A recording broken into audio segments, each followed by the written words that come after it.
നമസ്കാരം. ലോകത്തെ ഏറ്റവും പ്രധാനപ്പെട്ട കാലാവസ്ഥാ ഉടമ്പടിയായ united nations framework convention on climate ചേഞ്ചിൽ നിന്നും അമേരിക്കയെ പിൻവലിക്കാനുള്ള പ്രസിഡന്റ് ഡൊണാൾഡ് ട്രംപിന്റെ തീരുമാനം അന്താരാഷ്ട്ര തലത്തിൽ വൻ പ്രതിഷേധത്തിന് കാരണമാകുന്നു. ട്രംപിന്റെ ഈ നടപടി ഭരണഘടനാപരമായി നിലനിൽക്കില്ലെന്നും നിയമവിരുദ്ധമാണെന്നുമാണ് നിയമവിദഗ്ധരും പരിസ്ഥിതി പ്രവർത്തകരും ചൂണ്ടിക്കാട്ടുന്നത്. ബുധനാഴ്ച പുറത്തിറക്കിയ പ്രസിഡൻഷ്യൽ മെമ്മോറാണ്ടത്തിലൂടെയാണ് UNFCCC ഉൾപ്പെടെ 66 അന്താരാഷ്ട്ര സംഘടനകളിൽ നിന്നും കമ്മീഷനുകളിൽ നിന്നും പിന്മാറാൻ ട്രംപ് ഉത്തരവിട്ടത്. ഈ സംഘടനകൾ അമേരിക്കയുടെ താൽപര്യങ്ങൾക്ക് വിരുദ്ധമാണെന്നാണ് ട്രംപ് ഭരണകൂടത്തിന്റെ നിലപാട്.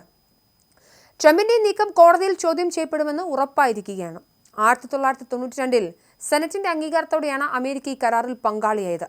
അതുകൊണ്ട് തന്നെ പ്രസിഡന്റിന് ഏകപക്ഷീയമായി ഇതിൽ നിന്ന് പിന്മാറാൻ അധികാരമില്ലെന്ന് മുൻ സ്റ്റേറ്റ് ഡിപ്പാർട്ട്മെന്റ് അഭിഭാഷകൻ ഹറോൾഡ് ഹോങ്ജു പറഞ്ഞു. ഭരണഘടന പ്രകാരം സെനറ്റ് അംഗീകരിച്ച ഒരു കരാറിൽ നിന്നും പിന്മാറാൻ പ്രസിഡന്റിന് മാത്രം കഴിയില്ല. ഇത് അമേരിക്കയുടെ അന്താരാഷ്ട്ര വിശ്വാസ്യതയെ തകർക്കുന്ന നീക്കമാണെന്നും അദ്ദേഹം വ്യക്തമാക്കി.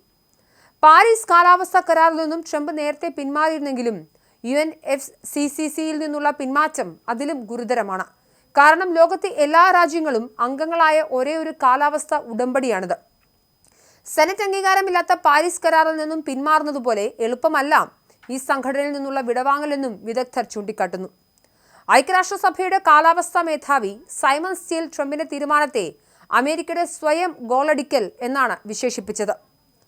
അമേരിക്കയുടെ ഈ പിന്മാറ്റം ആഗോളതലത്തിൽ ചൈനയുടെ സ്വാധീനം വർദ്ധിപ്പിക്കാൻ മാത്രമേ സഹായിക്കൂ എന്ന് മുൻ അമേരിക്കൻ ക്ലൈമറ്റ് എൻവോയ് ജോൺ കെറി ഉൾപ്പെടെയുള്ളവർ മുന്നറിയിപ്പ് നൽകുന്നുണ്ട്. പുതുക്കാവുന്ന ഊർജ്ജ മേഖലയിൽ ലോകം വൻ നിക്ഷേപം നടത്തുമ്പോൾ ഫോസിൽ ഇന്ധനങ്ങളിലേക്ക് തിരിച്ചു പോകാനുള്ള ട്രംപിന്റെ നീക്കം അമേരിക്കൻ സാമ്പത്തിക വ്യവസ്ഥയെയും തൊഴിൽ വിപണിയെയും ദോഷകരമായി ബാധിക്കും.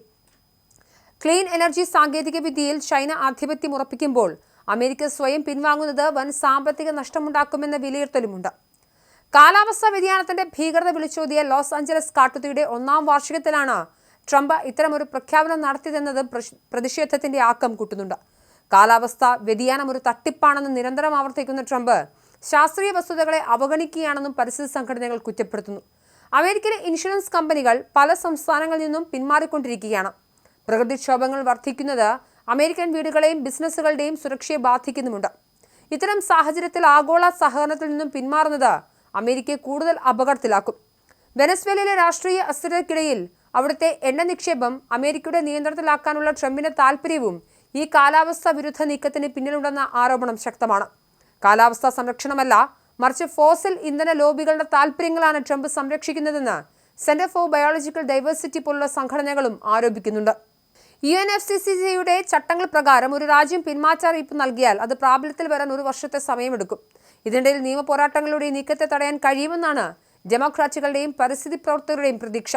ട്രംപ് ഭരണകൂടം ഔദ്യോഗികമായി UN നോട്ടീസ് നൽകിയിട്ടുണ്ടോ എന്ന കാര്യത്തിൽ ഇപ്പോഴും വ്യക്തത വന്നിട്ടില്ല.